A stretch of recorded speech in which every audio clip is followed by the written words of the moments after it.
Футбол матчы алдында алаңға балаларды ертіп шығу дәстүрі 1990 жылдан бастау алды. Және ол балақайларға маскот һәм талисман деген атау берілді. Сол маскоттардың ішіндегі ерекшесі Уэйн Руни.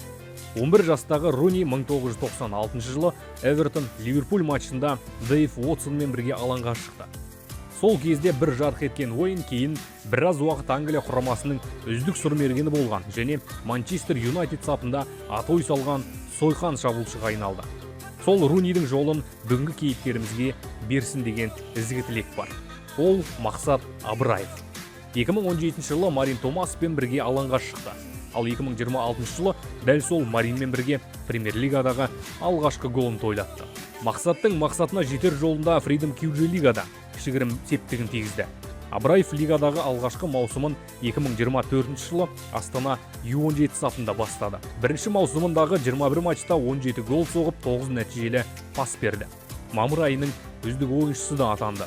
Ал маусым соңында 2024 жылдың үздік шабуылшысы деген дардай атаққа қол жеткізді. 2025 жылғы маусымда Мақсат 18 матчқа қатысты және 9 гол соғып, 7 нәтижелі пас берді. Одан бөлек Абраев былтыр Қазақстан екінші лигасында да ойнады. Ол жақта 9 гол соғып, 9 ассистің авторы атанды. Сонымен қатар 2025 жылы өткізілген Freedom Media кибер турнирінде топ жарды. Мақсат тек алаңда емес, геймпадта да үздік екенін көрсетіп, екінші мүмкіндіктен чемпион атанды. 2024 жылы финалда жеңіліп қалған еді. Ал 2025 жылғы шешуші ойында қайсар намысын қорғаған Данияр Шарабадиннен басым түсті. Мұнымен Мақсат үшін 2025 жылдың тәттілері аяқталмады. QG League All-Star құрамасына шақырту алып, тамыз айында өткен Атлетикоға қарсы матчта гол соқты. Барлық билет сатылып, Хан Тәңірі стадионда ине шаншыр орын болмады. Сондықтан бұл Мақсаттың тағы бір жарқ еткен сәті еді. Осы голдың арқасында ойын пенальти сериясына дейін жеткен, бірақ өкінішке қарай мадридтіктер жеңісті жұлып алды. Осылайша Мақсат бір жылдың ішінде біраз жерде атой салды. Осыған байланысты маусымның қорытынды кешінде Астана түлегіне жыл перформансы жүлдесі табысталды.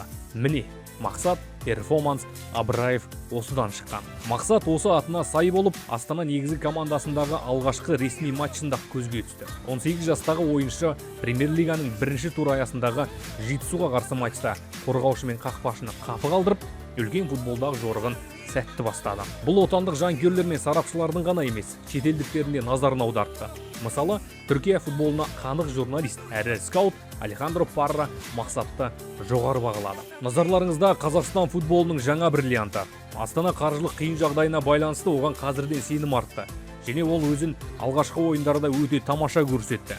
QG лигадан шыққан тағы бір керемет талант. Мақсат допқа жақсы иелік ететін және дриблингін барынша тиімді пайдалана алатын техникасы мықты вингер. Жас болғанына қарамастан допты керемет сезінеді. Алғашқы матчында гол соқты, делінген Парраның жазбасында. Абраев елордадан бөлек Қазақстан намысында қорғап жүр.